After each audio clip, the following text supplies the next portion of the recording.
Halo semuanya, perkenalkan nama saya Putri Gracia Wistolen dengan NIM 2507010171. Saya merupakan mahasiswa aktif semester 2, Prodi Kesehatan Masyarakat, Fakultas Kesehatan Masyarakat, Universitas Nusa Cendana. Pada video kali ini saya akan membahas topik yaitu mikrobiologi jamur sebagai pemenuhan tugas UTS dari mata kuliah Biomodik 2.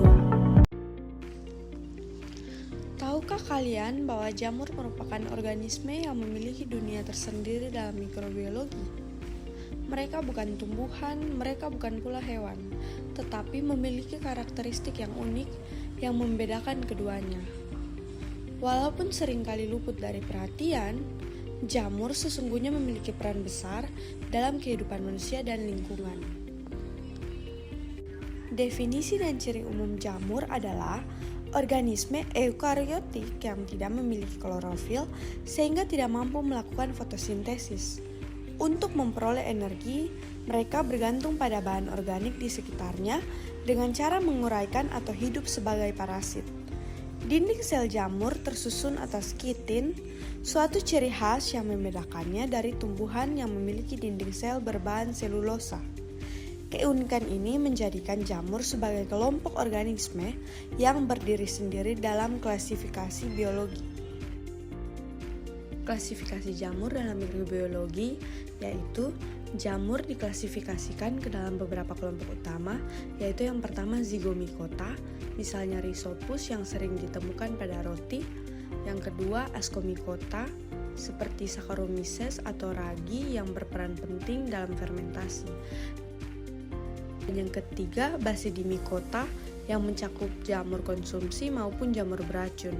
Dan yang keempat yaitu Chytridiomycota, yaitu jamur sederhana yang hidup di lingkungan perairan. Setiap kelompok memiliki ciri khas dan peran yang berbeda dalam ekosistem maupun kehidupan manusia. Peran jamur yaitu jamur memiliki peran ganda yang dapat menguntungkan sekaligus merugikan.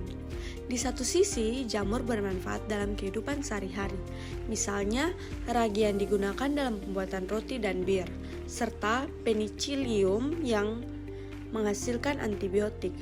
Di sisi lain, jamur juga dapat menimbulkan kerugian, seperti menyebabkan penyakit pada manusia, misalnya Candidias, serta penyakit pada tanaman, seperti karat daun. Selain itu, jamur berperan penting dalam ekosistem sebagai pengurai bahan organik dan menjaga keseimbangan siklus nutrisi di alam. Cara reproduksi jamur yaitu jamur memiliki mekanisme reproduksi yang beragam. Secara aseksual, mereka berkembang biak melalui pembentukan spora atau tunas pada ragi. Sementara secara seksual, jamur bereproduksi melalui peleburan hifa yang menghasilkan zigospora, ascospora, atau basidiospora. Proses reproduksi ini memungkinkan jamur bertahan hidup dan menyebar luas di berbagai lingkungan, bahkan dalam kondisi yang kurang mendukung. Salah satu contoh jamur yang menyebabkan infeksi pada manusia yaitu Candida albicans. Faktor penyebabnya yaitu pertumbuhan berlebihan jamur akibat gangguan keseimbangan flora tubuh. Dan faktor risikonya yaitu yang pertama sistem imun yang lemah, diabetes yang tidak terkontrol, serta penggunaan antibiotik atau steroid jangka panjang.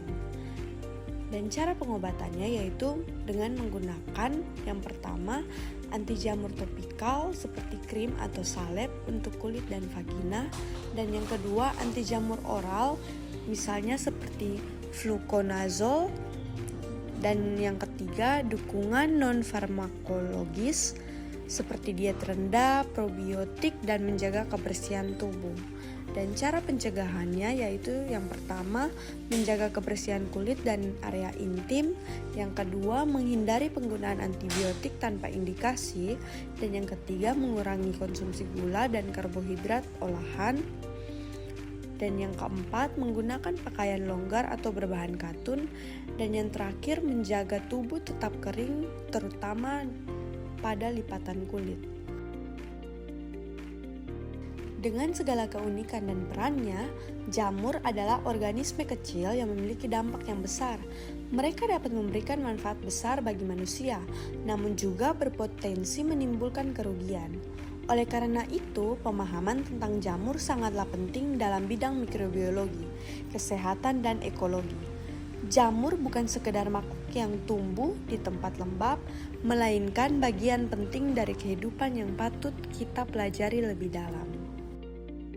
Sekian presentasi saya tentang jamur, terima kasih.